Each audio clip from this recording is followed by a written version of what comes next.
quick update. You can see I've done some work here on the unloading trestle scene. I've got the two sheds built, the one on the left and the one on the right. The left one, it's been built for a little while. We've talked about that one, but the one on the right, I've just recently completed far enough that I can do this video here. The one on the right here actually gave me a lot of trouble. If you follow me on Facebook, which if you want to see more frequent updates, I would suggest that you find that group. It's Manns Creek and ON3.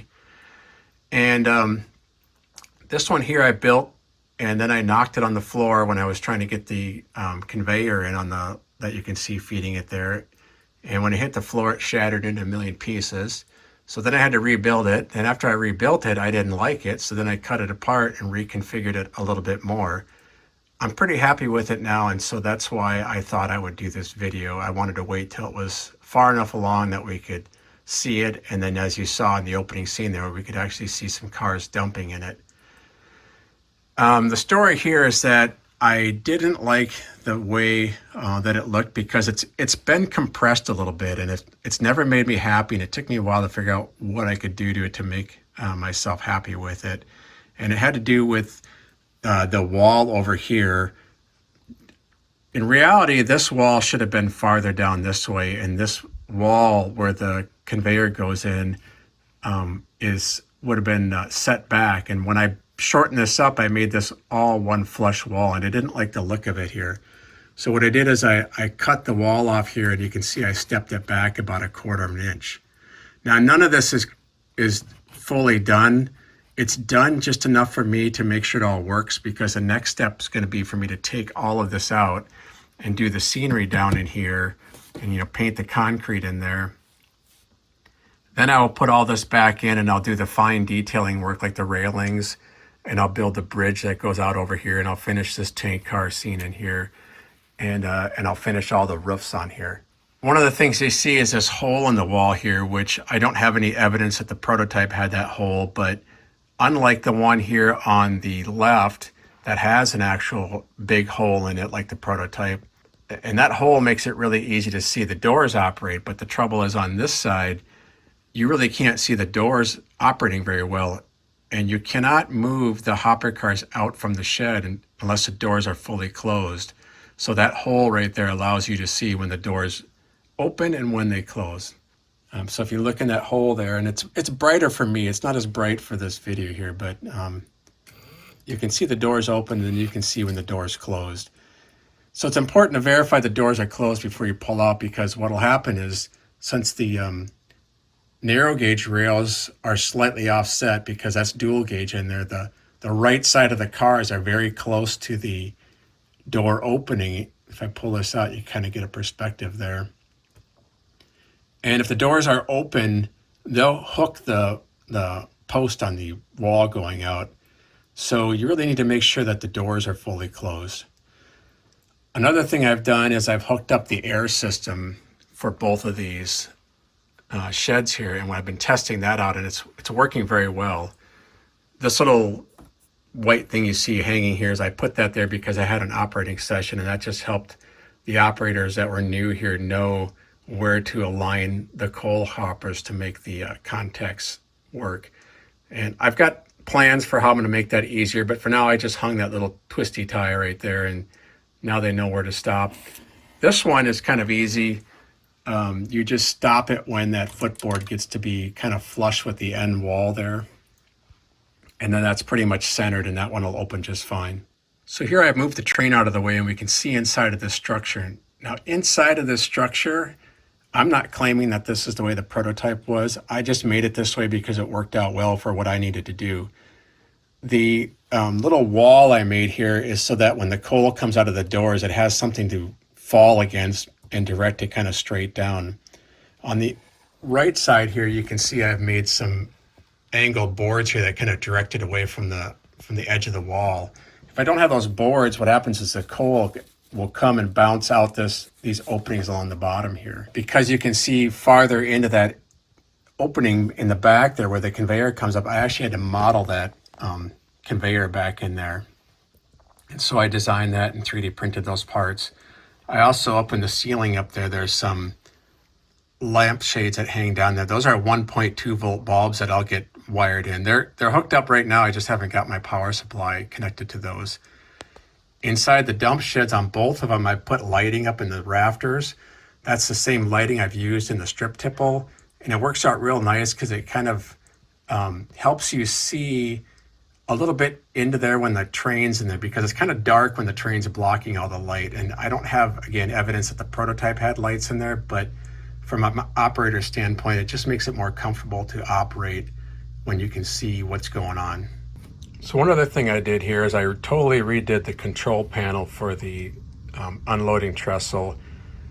And at the moment I haven't gotten into the labels on it, but I'll go through what all this does now.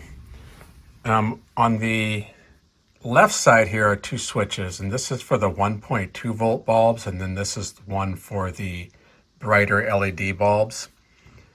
And as you can see here, that just turns those 12 volt bulbs on and off. This one here is probably the most important one. Is this one decides which unloading shed you're going to be dumping at. So if you want to dump out of the ones that would go to the coal processing plant here on the left, you would just have that switch set to the left. And if you wanted to dump in the house on the right, you would just flip that over to the right. When you do that, these buttons here will only operate the house that this is set to. So if I have this set to the left here, this will open the doors for cars that are spotted in the left shed, and this will close the doors. And then this button is for the air blowdown system. So when you, after you dump a car, you would push that button and you can hear the air there, blows all the remnant coal out of the hopper cars. Now, personally, I don't care if there's remnant coal left in the cars, but what this does is it ensures that it gets all those little rocks out that may have gotten stuck in the hinge. So then when you flip this to the other side, these buttons all just operate the other shed. So with these two switches here, if I have this one set to the left, we're going to be dumping in the processing plant shed. This is the normal door speed. We'll use this button here, and that'll open the doors at a relatively nice slow speed. And then of course I'll push the button right here, and we'll blow the coal down. You can hear it all kind of go out of there, and then I'll push the button on the right, and that'll close the doors. So you can see that's a pretty slow speed. But what I found that happens is that if the cars have been sitting a long time, some of the cars don't like to have the doors open at that slow speed. The motor will be maybe in a spot where it just can't overcome it. I'm not exactly sure what's going on here. So what I did is I put this switch in here that actually, if you flip this to the right, you can see it uses the knob on the right here, which is set slightly higher. And what that'll do is now the doors open at a little bit faster speed to overcome a stuck door. The way I used to do it is I'd have the operator turn the knob that was located here up. But what I didn't like about that is that if it went too high, the doors would just really slam open and shut. If they set it too low, then the next car wouldn't open. And it just seemed to be a lot of fiddling around. So now I preset the two speeds that I want used, and the operator only has to worry about this switch if a door is not opening. For the most part, during an operating session, only this switch and these three buttons here are in use. So before we leave the dump trestle scene here, we'll just take one last look, and you can see kind of behind here what the structures look like. The interesting thing about the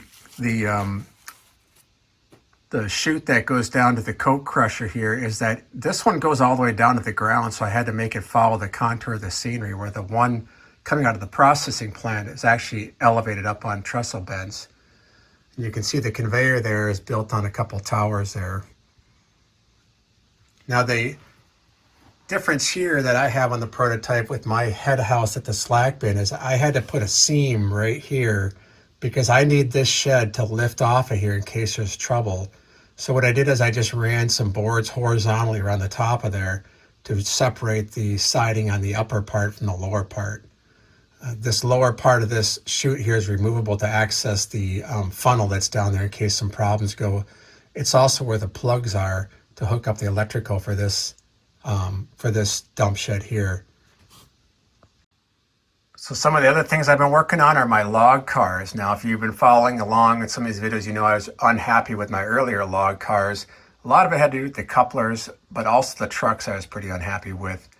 They worked fine, but they were really hard to build. And so what I've been doing is I've been improving the build on the trucks to make them faster and to make them smoother. And I've also been doing a lot of work on the couplers. You can see here, this car up front here has what I would say my second gen car. And this car has a new truck design, which I really like, and we'll talk about that in a moment.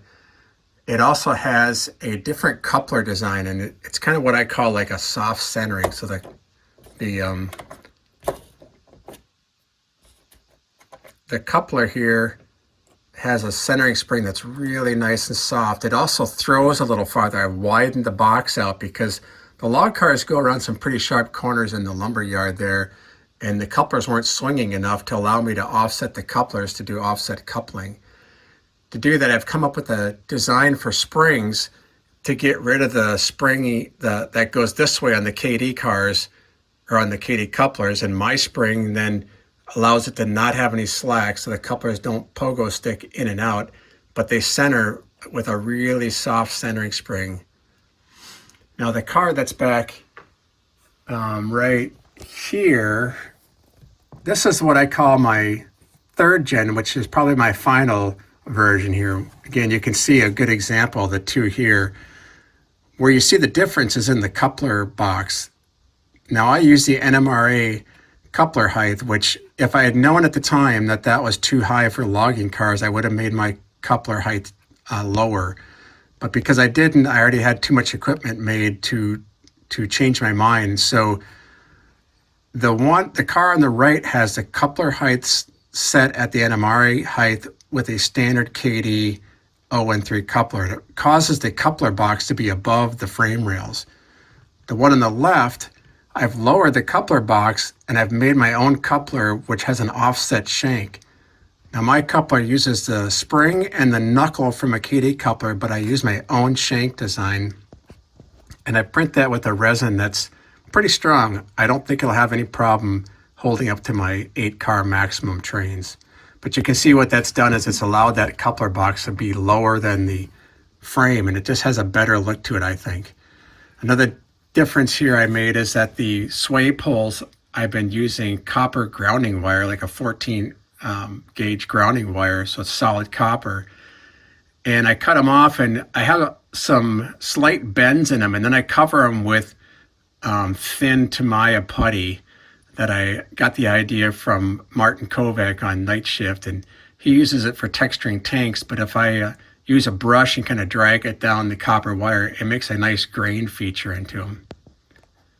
Now the other difference with these cars on the left versus this car on the right, the car on the right is a one-piece body, meaning all the metal parts and the coupler boxes are part of the print. The one on the left, all the metal parts are separate parts. And what that allows me to do is it allows me to carve in grain into the 3D prints, much like you would on a piece of basswood. I think the graining gives it a lot more character, and it makes painting these cars a lot easier because I don't have to go back and hand paint all the metal parts. So now there's just a few metal parts. I paint them separately and then glue them on. Even those straps across the top of the bunks are separate parts.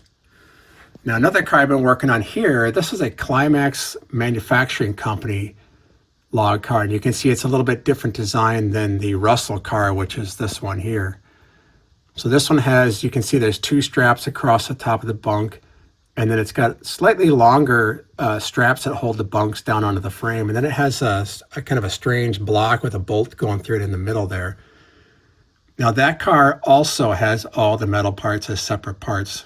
So that one too, I can paint it first and then put all the metal parts on separately. And you can see it also has my own couplers on it.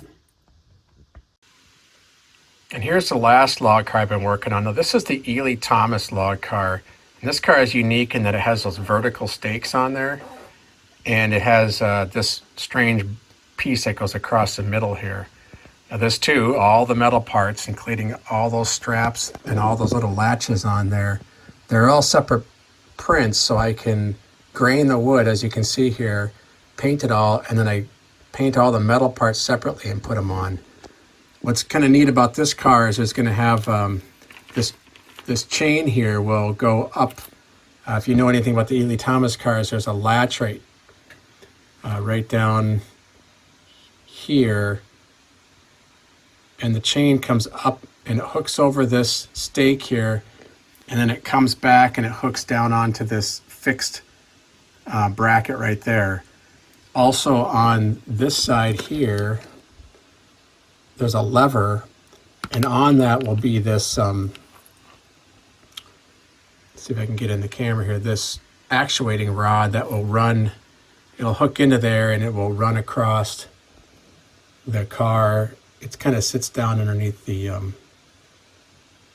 those brackets there so that the operator can pull it from this side and release that chain, letting the logs fall. So this is kind of a neat car. This one I'm just building, this one in the Climax car, I'm just building for the fun of it, just to have them on display as another example here. Here you can see one of my couplers here. This is the prototype coupler. You can see it's got a round pivot hole in there for my spring system. And this car here too also has my really soft centering spring. So one of the biggest changes I made to constructing the trucks was to design this 3D printed axle sleeve.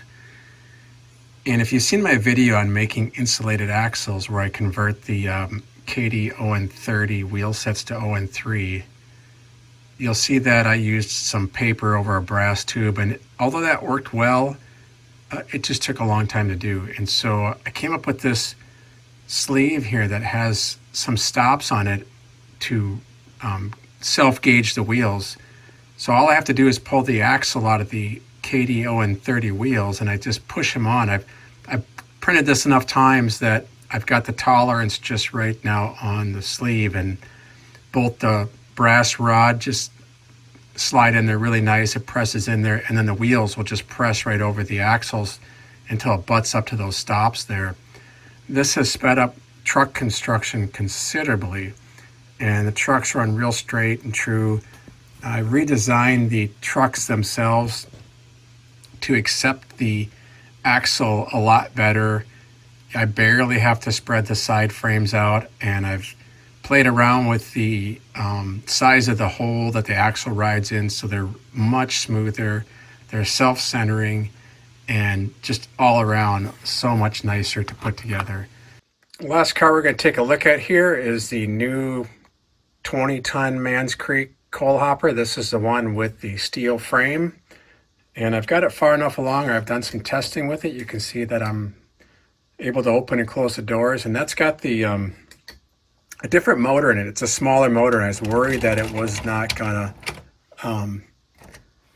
operate to the same speed that the other ones do, but you can see it's, if I can get it to focus here, it's quite a bit smaller than the other ones, and so I was really happy to see that that operates at the same rate that the other ones do, because if it hadn't operated at the same speed, I was gonna have to either find a different motor or replace all of the motors in the existing cars with this motor.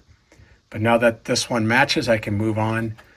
This car, I'm not sure if I'm going to finish it yet. I've done a lot of adjusting to the 3D printed parts on this car, but I may make it, continue to work on it. We'll see what happens. I did break it right here, but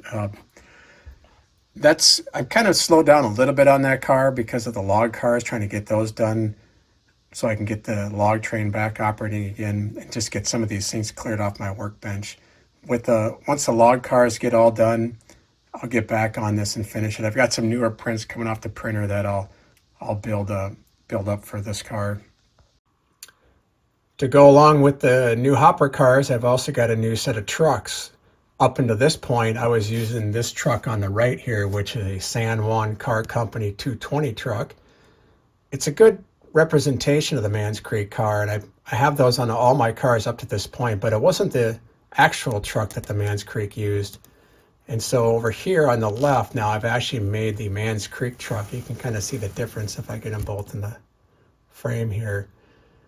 And what I'm going to do is those new metal cars are going to get all the new trucks on the left. And then eventually when some of the things start to settle down on the layout build and I have some more time, I'll go back through on the original cars and re-equip those with all the trucks on the left there.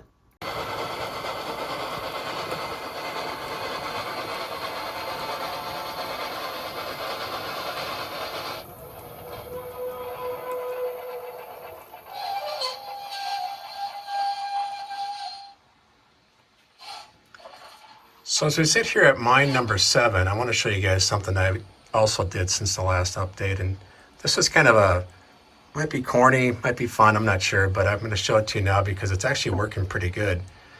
One of the things about this area is there really is no way to run around a train in here. I do have a sketch of the arrangement of the tracks here, whether or not they were real or not.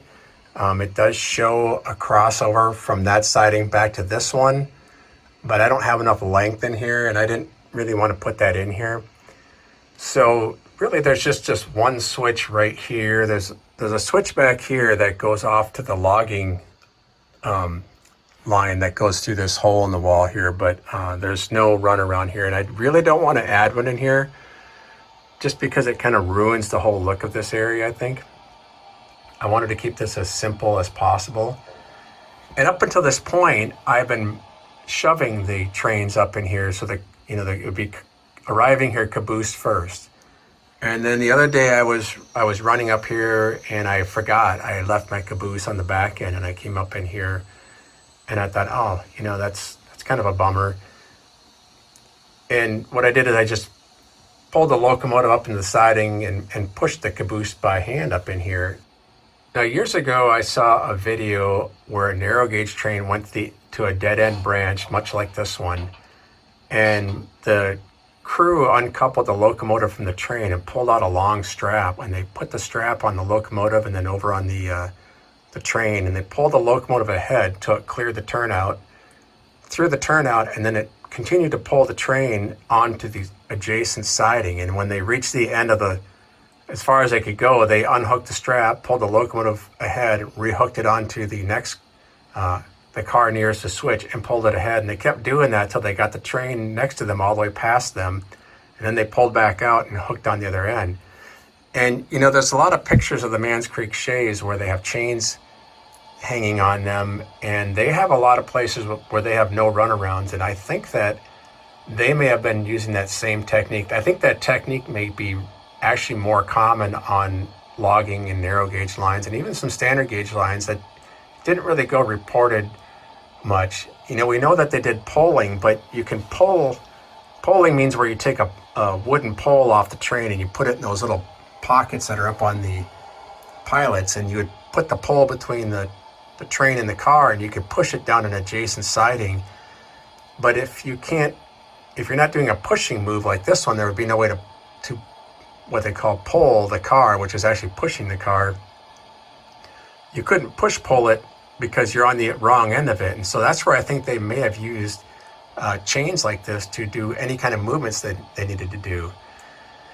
So I came up here and played around with an actual chain and it worked out. So I kept kind of messing with the system and I came up with a kind of a unique chain setup here. Now it's not prototype at all, but it does actually work well. It's got this kind of strange hook, if I can get that to focus on there, on both ends that hooks over the coupler shank. And what you can do here is, and I'll demonstrate it here, I'll show you how you put it on, but you'll pull up into mine 7 here if you've run up here with your caboose behind you like I have here. Now, you don't have to. You can push it up here unless I decide that I want to make this a rule that you pull it, but you'll uncouple your train and you'll pull in a little bit of distance between the two.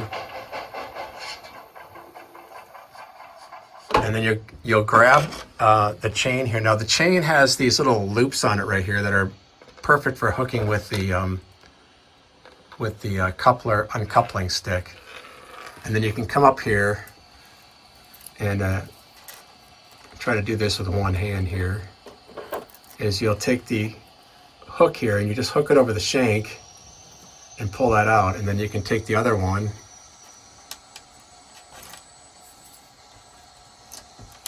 It helps if they're standing up on here. I think I'm going to make a little rack on the front of the face here to hold this if I end up doing this, so it's a little easier to do here.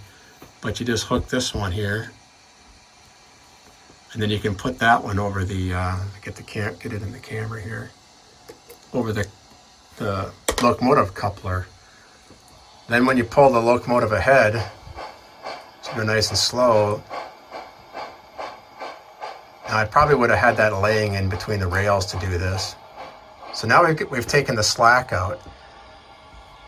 Now one of the problems I have is I'm using the hair stationary decoders for my turnouts, and I use a trigger rail. So if you look right here, you can see that this section of rail right here is a trigger rail, and there's also one on this side here. Then my entire frog up to the point of, let me push this back a little bit here, up to here. So this section of the frog here is also powered, and so when the turnout throws, it decides the polarity of the frog. And if the train were on this rail, if the frog was set to, or if the turnout was set to throw on this track, because you touched this trigger rail, it wants to throw it back to this side. So what I needed to do was to have a way to enable and disable the auto throw, and also to disable the polarity on the frog, because even though the points are thrown to this side, you'll want to be able to pull your locomotive up to this side. And the same is true if you wanted to run the locomotive down this track and pull the train into this siding. You'll want to be able to decide which side you're going on. And once again, I want to make that simple. So here's the button for that turnout, which throws it back and forth. And right now it's set for the tipple siding, and if I push that, it throws it towards the passing siding, or what I call the storage siding. So in this scenario, I want this locomotive, let's say, to run, let's say I'm going to run it up the storage track, which I call this one here, and I want to pull the caboose into there because I want it on the end of that train that we're going to pull out of there. What I'll do is this switch here, I'll have text on here that'll say normal, and then this will say disable, or I could maybe say chain pulling, but we're going to throw this turnout so that the locomotive goes on to the storage track. I'm going to disable the auto throw feature, and then this switch tells it which track I want the locomotive to run on. So if it were up, that would be the back track where the coal hoppers are, and if I throw it down, I'm going to be on the storage track, which is the one I want to go on. So now when I run the locomotive up into that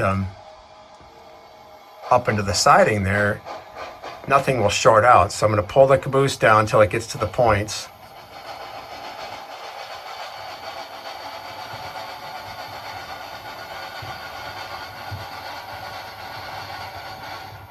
Now I'll stop it here, and I'll throw the points over to the tipple track. And as you can see, the points have thrown, and now normally that would trigger a short right there, because the locomotive, the polarity for the frog would have thrown under the locomotive and it would have shorted out, and then the trigger rail would have been tripped by the back one, and it would just made a mess of it trying to fix itself. So now that it's all disabled, it can sit comfortably the way it is. And of course the crew can then just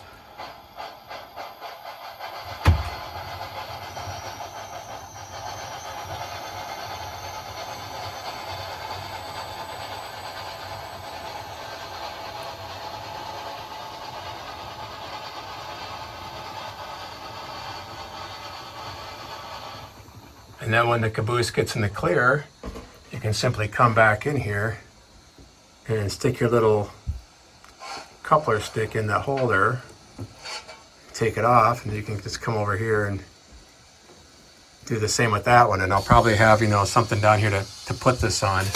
Now we can throw this turnout back. And of course, at this point, we could flip that up to normal if we really wanted to. Now this one becomes not used, so it doesn't matter where that's at. And now we can simply just pull past our caboose. Now I'm going to put a link in the description of this video to the video that I actually saw this being used at in the prototype. I was going to try to include that clip of that video in this in my video, but I didn't get permission to do that. I asked, but they didn't respond.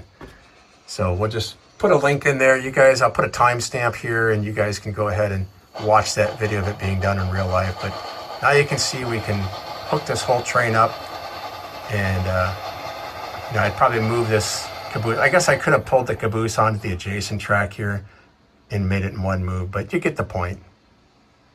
So as far as updates go, that's all I have on the layout. I got to have a small operating session with a friend of mine recently, and the railroad ran pretty good. But I wanted to have that operating session to make sure things were all working good. And the next thing I'm going to do is take out the trestle scene here. So hopefully the next time you see a video, I'll actually have some real scenery in for once, so we can stop seeing trains running through the white plaster or the pink foam. So again, thanks for watching these videos. I really appreciate it.